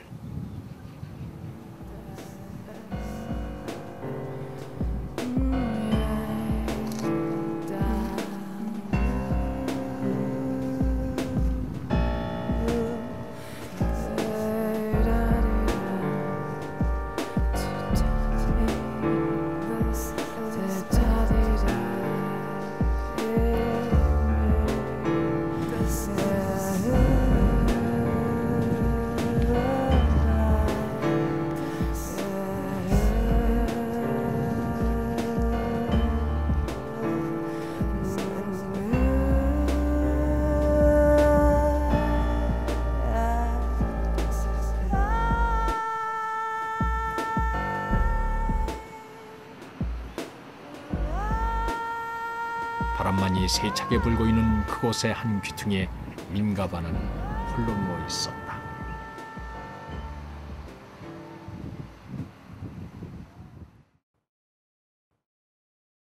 영친왕하고 민주수하고 같이 결혼하는 자체를 이제 인정 못하겠다는 거죠. 덕혜옹지 뭐 희생되듯이. 그래가지고 그 황실의 내부에 그 상궁들, 제가 뭐 지금 누구라고 할 수는 없지만 하여튼 상궁들이 이제 계속 저희 외가를 찾아온 거예요. 찾아와가지고 반지 내놔라. 못 준다. 우리 외조부님은 못 준다. 고종 황제가 내놓으라고 하시기 전에 난 못 준다. 계속 신경을 하다가 나중에는 당신네가 반지를 안 줘서 고종 황제가 화를 내셔서 발로 마룻바닥을 막 이렇게 소리를 크게 내시면서 지금 다리가 다 부실 정도로 화가 나셨다. 그 내놔라. 그게 견디다 못해서 줘버렸습니다. 그 반지를. 그래서 우리 외조부도 이제 거기서 이제 화병이 나시고 이제 했는데 나중에 그걸 고종 황제가 들으시고 펄펄 튀셨답니다. 내가 언제 그랬느냐고. 내가 언제 파혼한다고 했냐고. 그런 얘기까지는 제가 들었어요. 그리고 그 사람들이 파혼이 된 후에 이제 점점 나이를 먹어가는데 결혼을 안 하고 있으니까 자꾸 결혼하라고 이제 하는 거예요. 그래서 제가 기억하기에는 그때 돈으로 30만 원을 줄 테니까 결혼하라 그랬답니다. 아마 지금 따지면 얼마인지 모르겠어요. 그 자꾸 결혼하라고 하니까 상해로 도망가신 거죠. 망명 가신 거죠. 그 일본 사람들이 그러니까 민 여사님의 정조를 이제 그 지키는 것이 그렇죠. 어떤 항일의 상징으로 보고 이제 그거를 막으려고 그랬던 것 같아요. 그렇죠. 가장 큰 것이 그거죠. 그런 거죠. 왜냐하면 황태자비를 3교로 약혼을 했는데 파혼이 됐다. 근데 그 사람이 결혼을 안 한다. 이거는 일본 측에 굉장한 부담이죠. 엄청난 부담이죠. 그리고 그때만 하더라도 우리나라가 다 조선에 대한 그런 거 다 가지고 있고 독립심 가지고 있고 일본에 대한 거부 반응이 있는데 그런 사람이 하나 버티고 앉으면 그거 큰 그거죠. 엄청난 부담이죠. 우리 집이 그 캐톨릭이에요. 이분이 이제 우리 어머님이 그 인후암으로 하고 돌아가시는데 이쪽이 이렇게 돼가지고 이쪽이 이래가지고 돌아가시는데 그때 한참 이렇게 편찮으시고 할 때도 제가 출장을 가면은 꼭 이제 이모님 뵈러 다니죠. 가죠. 그 어머니가 이제 거기 부산을 가셔가지고 언니 성당 천주님 믿읍시다. 자꾸 권했어요. 돌아가시기 얼마 전에 그래 그럼 내가 네 말 듣겠다. 우리 어머니가 부산 가셨는데 그래가지고 이제 그럼 내가 천주교가 나 하겠는데 이렇게 돼가지고 내가 바깥 출입을 못 하지 않냐. 그 동네 거기 이제 그 신부님을 이제 한테 연락을 했어요. 그래가지고 신부님이 그럼 제가 누님으로 모시겠습니다. 그러면서 캐톨릭에 하십시오. 그때 이제 우리 삼촌이 돌아가신 후예요. 돌아가시고 나서 1년 후에 다시 돌아가셨는데 신부님 손을 딱 잡으셨대요. 그게 외간 남자 손을 처음 잡은 겁니다.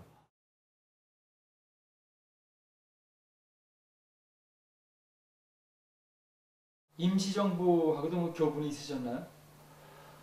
고모님께 제가 직접 들은 말로는 김구 선생님하고 그 안보도 챙기셨다는 말씀을 들었어요. 김구 선생님께서 제 고모에 대한 안부, 그리고 역사에도 나옵니다만 그 당시에 영친왕께서 방자 여사하고 네 분께서 상해를 오시는 일이 있었는데 그때 어떠한 그 계획까지 김구 선생님께서 수립을 하셨다는 그런 얘기도 한번 들었습니다. 어떤 계획일까요? 그러니까 뭐 솔직히 말해서 암살이겠죠. 그런데 그게 뜻은 이루어지지 않은 걸로 한번 제가 들은 적이 있어요. 영친왕을 암살한다 이런 거. 예. 그래서 지금으로 치면 즉 정보가 새 가지고 취소했다고 그런 말씀 들었어요. 왜 암살까지 하려고 그랬을까요? 그건 그야말로 김구 선생님 아니면 모르지. 그러니까 뭐 김구 선생님께서도 생각하실 때 불칙하지 않습니까? 정식으로 간택된 규수를 버리고 일본에 아무리 그 괴락적인 그 결혼을 시켰다 하더라도 좀 다른 거 영친왕께서 뿌리치지 않고 따르신 거 뭐 이런 게 좀 마음에 안 들으셨겠죠. 독립운동에 참 지휘를 하신 분이니까. 국가의 배신자로. 예, 그렇죠. 저는 그때 그럴만 하시다고 생각. 제가 그러니까, 고등학교 때 그런 말씀을 들었으니까. 그러니까 일반적인 정서가 영친왕에 대해서는 그런 정서였겠군요. 안 그렇겠습니까? 예, 독립운동가들은 안 그렇겠어요. 네. 그런데 그런 게 있는 것 같아요. 지금 보면은 그렇게 그 시아버지인 고종 황제가 반대한 며느리고 나라를 빼앗으면서 볼모로 붙잡아다 강제로 결혼시킨 그런 결혼 아닙니까? 근데 지금도 보면은 저는 이게 누구를 이제 편들고 욕하고 이런 얘기는 아니에요. 근데 이방제 여사 같은 경우에는 지금도 종묘에 재양을 받고 있다는 말씀이에요. 그리고 황실 묘역에 영혼의 그 영친왕이랑 같이 모셔져 있고 제사를 받들고. 근데 오히려 국가에서 간택되어진 민규수 같은 경우에는 이게 뭡니까? 지금 바닷가에 외롭게 지금 혼자 계시고.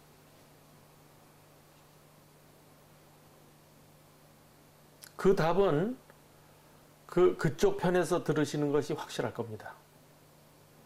어느 쪽 편이라고 해서? 그러니까 영친왕 쪽에서 답을 받으셔야죠. 왜 그렇게 천대를 하고 버렸느냐. 그쪽에 가서 물어보셔야 된다고 저는 생각합니다.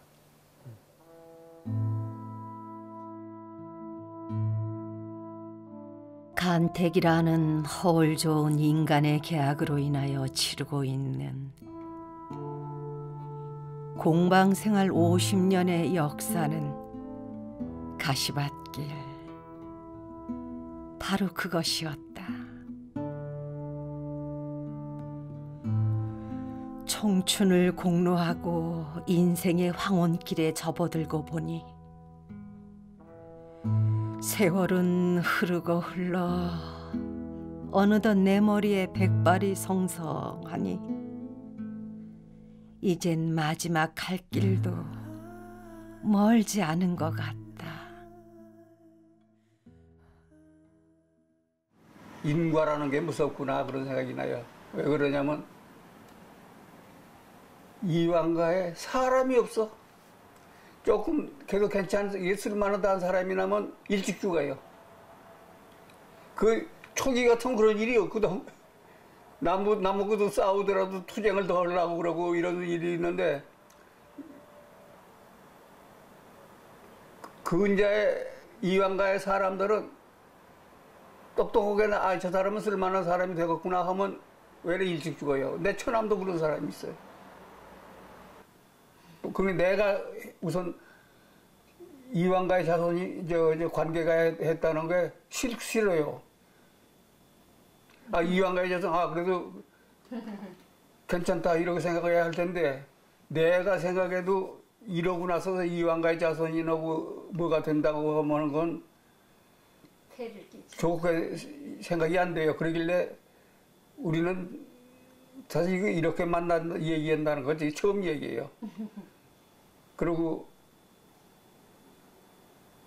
이왕가의 자손이라고 좀 관련이 있다는 거 전혀 말을 안 하는 사람이에요.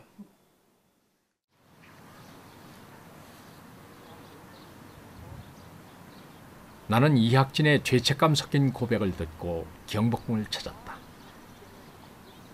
517년을 이어온 조선 왕조의 최후가 이렇게 허망하단 말인가. 나는 인과란 말에 목이 메었다. 어느 누가 인과에서 벗어날 수 있을까? 우린 정말 역사의 인과에 묶인 포로가 아닐까?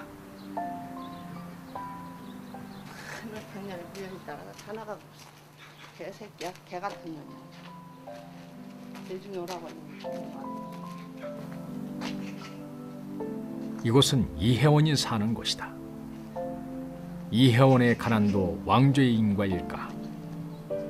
나는 이곳을 촬영하면서 하늘이 무서웠다. 고종 황제의 친손녀가 여기 살고 있는 것이다. 이곳은 우리 근대사에 대한 부정의 현장이며 우리 뿌리에 대한 부정이다. 우리 사회의 모든 대화 끝에 한국 사람은 안 된다는 자기 비하의 출발점이 어디인가를 보여준다.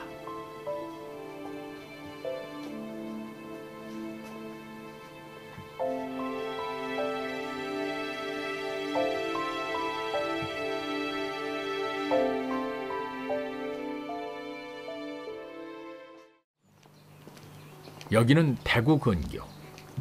유공당 서돈수는 조상의 뜻을 받들어 농사를 지으며 고종 순종 황제의 제사를 30년간 지내왔다.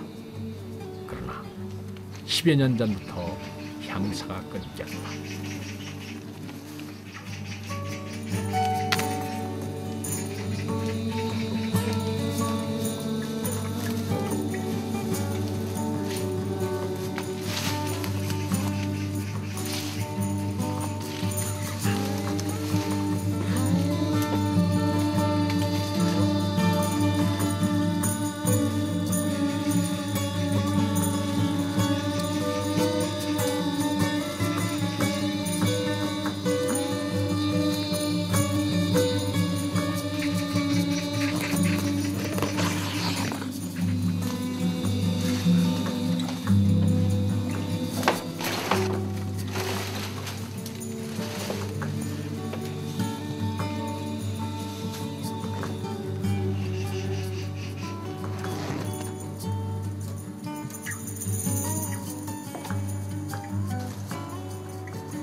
어디가 황제를 모셨던 데죠? 고종 황제 여기 모시고 순종 황제 저쪽에 여기는 이제 충신 민영환 최현 조병세 이런들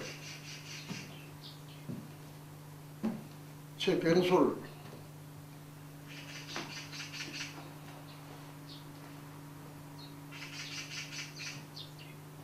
여기 두 어른, 저기 시어른, 여기 두 어른.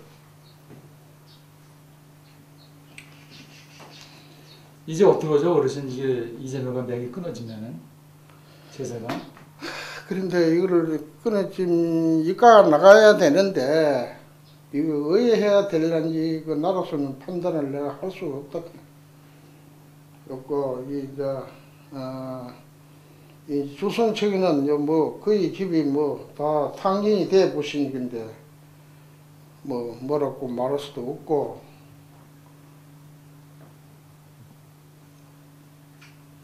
정원이나 수리하고 10년간 내가 오늘 이 나무에 보러 나무 하나도 없는 나무가 이렇게 오고 저보시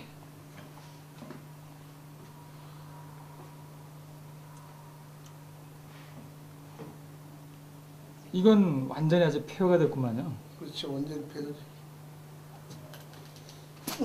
그 옛날에 향사를 모실 때는 선비분들이 얼마나 보이셨어요? 한 30명, 뭐 많을 때는 뭐 한 50명도 되고 그렇지. 여기 이제 진열에 쭉 서거든 두 줄로. 여기 이제 이거 10년만 되면 강사님 배란다 하더니 이 나무가 이거 하나도 없는 나무가 이렇게 이제 무성하게 서가시니 이를 이 어찌 하나 고종 순종 그 두 어른도 복이 없는 어른이라. 여기서도 향사를 자실 영혼이 향사를 자실 긴데 그 또 불우한 그 재앙을 당하게 되었다. 선생님, 우리 사회는 왜 우리 근대인 그 대한제국을 부정하고 냉소하는 것입니까? 예, 뭐, 1차적으로 이 국권을 일본한테, 남의 나라한테 뺏긴 거, 그 결과를 놓고, 뭐, 모든 걸 다 판단하고 그 나라의 대표였던 황제 또 황실이 잘못했다. 이렇게 생각하는 거라고 볼 수 있죠. 근데 사실은 모든 책임을 과연 이 황제 한 사람한테 돌릴 수 있는가 하는 그런 의문을 우리가 좀 던질 필요가 있죠. 사실은 그 당시에 실상을 보면은 또 다 그렇지 않은데 사후에 결국 그런 생각이 일반화되어 있는데 또 거기에는 그 대한제국의 역사에 대한 그 평가가 그 나라를 빼앗은 일본 측이 일방적으로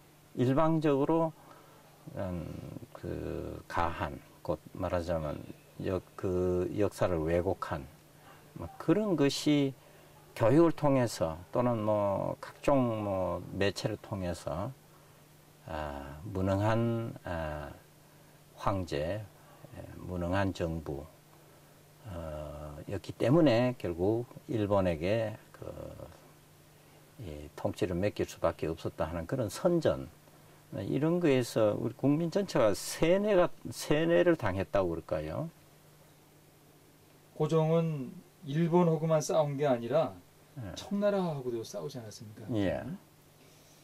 근데 이런 어려운 주변의 국제 정세 속에서 가장 필요한 게 어떤 외교적인 능력이라고 해야 될 건데 당시에 그 고종의 정부가 그런 국제적인 이런 복잡한 변수를 헤쳐나갈 수 있는 외교적인 능력이 있었습니까? 그 외교에 대해서 굉장히 지식도 많고 판단력도 좋다 이런 얘기를 합니다. 어느 나라와 그 국제관계를 잘 유지해서 나라를 살릴 건가 이런 검토를 해서 그 대상으로 올랐던 것이 미국이었죠. 미국이 가장 영토 침략력도 없는 나라고 그 국가의 힘도 굉장히 크고 또 한국과의 수교 의지도 있는 나라다 해서 그 조미수호 통상조약이 서양 열강국 중과의 관계에서는 제일 먼저 되지 않습니까? 근데 그 뒤에 미국과의 관계는 러일 전쟁 일본이 일으키기 한 4년 전부터 그 테오도르 루즈벨트 대통령이 대통령으로 부임하면서 일본이 그걸 잡죠. 테오도르 루즈벨트를 자기 편으로 구워 삼고 테오도르 루즈벨트의 그 팽창주의, 태평양 진출 이것하고 야합이 돼가지고 결국 미국 정부의 태도가 완전히 바뀝니다. 그전에는 그렇지 않았습니다. 특히 그 민주당 정권 때는 상당히 우호적이었고 이 TR의 테오도르 루즈벨트의 공화당 정권 후에는 태도가 바뀌어버려서 고정이 굉장히 난처해지는데 처음에 노선이 그렇게 실패하면서 결국 그 러시아와 프랑스로 이어지는 그 세력 쪽에 결국 의지를 하게 됩니다. 결국 노일 전쟁에서 러시아가 패함으로써 그리고 영미독 관계에서 프랑스가 영독의 견제를 받으면서 약화됩니다. 그래서 이 러시아하고 연계가 돼 있었는데 결국은 그 대한제국 정부가 손을 잡은 러시아, 프랑스가 국제적으로도 열세가 돼버리면서 대한제국의 운명이 좀 결판이 나버렸다. 이런 얘기가 되겠죠. 예. 왜 이 박사는 황실을 이렇게 냉대했을까요? 백범 김구 선생이 그 임시정부 주석으로서 활동할 때도 계속 상해 임시정부지만은 대한민국은 대한제국을 개성한다 하는 이런 의식이 아주 철저했습니다. 그래서 구황실 우대 론을 펴고 있었고, 그냥 우리는 대한제국 잃어버린 국권을 다시 되찾는 노력을 이 민국 정부가 하고 있다. 이런 노선이죠. 그 기본이었습니다. 그래서 귀국해서 제일 먼저 방문하는 분이 살아계신 분은 그 의왕이었고, 사간동에 계셨는데 거기 찾아가셨다고 그래요. 그리고 한 달 정도 뒤에 고종황제 홍능을 참배를 했습니다. 그 상해 인정의 그 제1차 헌법은 총리 대신 제도였습니다. 그 요즘 말하는 내각제입니다. 근데 이걸 이 박사가 뒤틀어가지고 대통령제로 바꿨어요. 그래서 자기가 또 대통령이 됐습니다. 임정 초대 대통령이 됐는데, 근데 많은 반발들이 있어가지고 결국은 곧 단명으로 끝났죠. 재헌국회도 내각제였습니다. 재헌 헌법도 내각제를 했는데, 이분이 그걸 또 대통령제로 바꿨습니다. 그리고 자기 대통령이 됐어요. 그런 대통령제를 지향하는 사람은 하늘에 태양이 두 개일 수 없다는 생각을 하는 거죠. 그래서 결국 황씨를 다시 대우를 하면은 자기가 대통령으로서 그 위상을 확보하는데 불리하다고 생각한 거 아닌가, 그런 생각이 듭니다. 하여튼 이런 하나 같으면서 두 가지 측면이 있는데요. 그 두 가지 측면이 복합적으로 현실적으로는 백범, 김규식 세력에 대한 견제의식, 그리고 대통령제 지향하는 입장에서 그 구황실에 대한 으로부터 받을 어떤 위험 요소, 이런 걸 제거한다, 사전에 예방한다, 이런 차원에서 그 황실에 대한 대우를 처음부터 고려하지 않지 않았나, 그런 생각이 듭니다. 풍속의 염이라는 건 정확하게 무슨 뜻입니까, 교수님? 잘 모르겠는데요.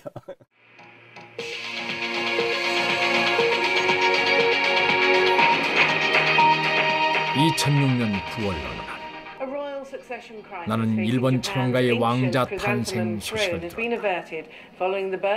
일본 사회는 축제 분위기에 휩싸여 세계 언론도 주목했다.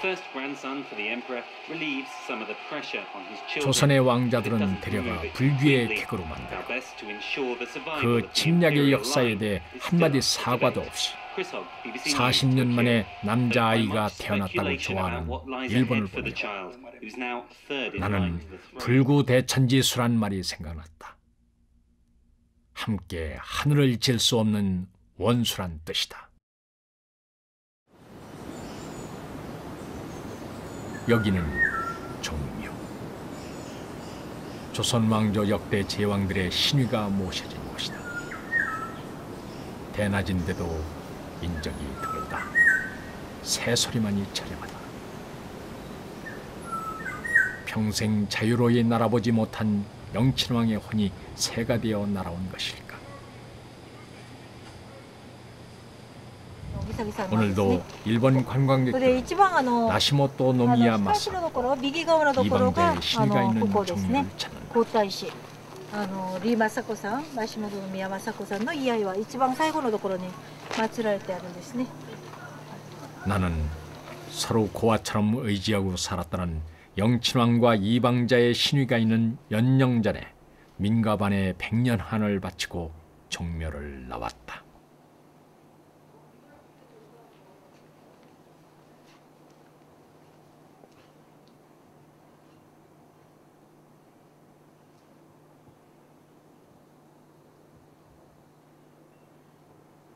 오늘 이 땅엔 대한제국도 사라졌고 군주의 시대도 갔다.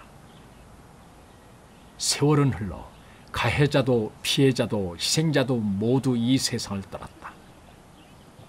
그러나 역사의 강은 오늘의 강이 되어 흐르고 있다. 지난 100년 아시아는 홍수나는 강이었다. 2000년대의 오늘 한일 간의 독도 문제, 중국의 동북공정, 맺어야 할 수많은 국제협정들이 우리 앞에 있다. 100년 전 대한제국 시대의 홍수나는 강물은 오늘도 넘실거리고 있다.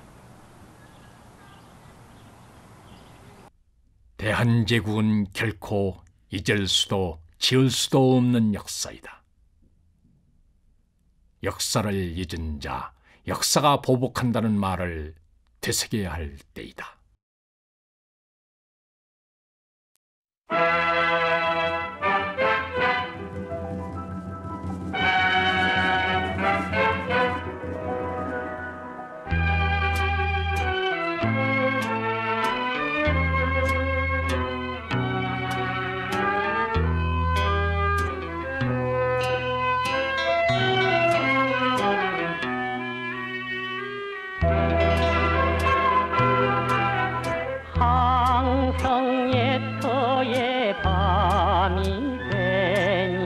월생만 고요해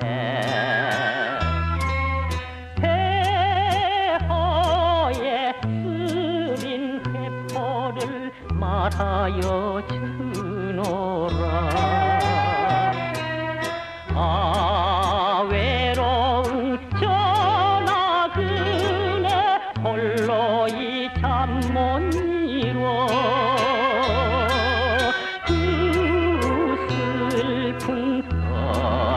소래에 말없이 눈물 져요.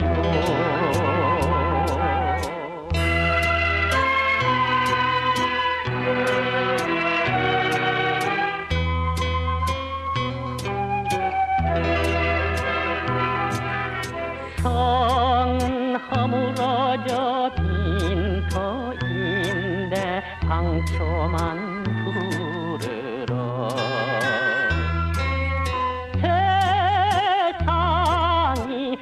허무한 것을 말하여 주노라. 아 가엾다 이 내 몸은 그 무엇 찾으려 덧없는 금의 거리를 헤매여 있노라.